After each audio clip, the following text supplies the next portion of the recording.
Hoe kan ons ooit vir God werklik dankie sê? As Christene wonder ons dikwels wat ons in dankbaarheid vir God kan doen. Die wêreld maak dit eenvoudig vir jou en my. Dit roep ons op tot selfverheerliking en prestasie, maar die Bybel wys ons 'n heel ander pad. In Johannes 13 was Jesus, die seun van God, sy disippels se voete, 'n daad van diensbaarheid wat die kern van disippelskap en dankbaarheid uitdruk.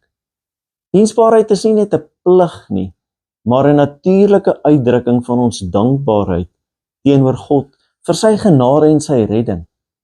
Verder in die Nuwe Testament gebruik Paulus verskeie beelde om jou en my rol as volgelinge van Christus te beskryf.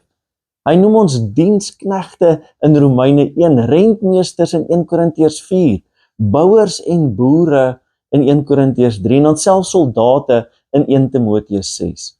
En in elkeen van hierdie rolle word jy en ek geroep tot diensbaarheid.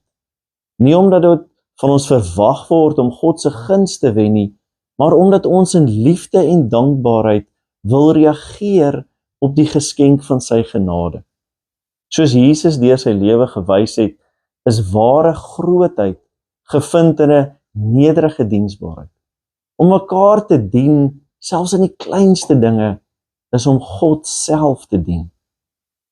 Wanneer ons ander dien en help, volg ek en jy in Jesus se voetspore en eer ons hom as ons Here. Diensbaarheid is dankie sê, dit bring eer aan God, dit help ander om in hulle geloof te groei en dit versterk ons eie verhouding met ons Here.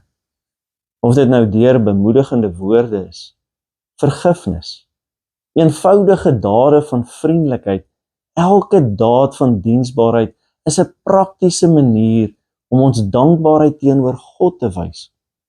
Soos Paulus jou en my herinner, is ons rentmeesters wat geroep is om getrou, nederig en eerlik te dien.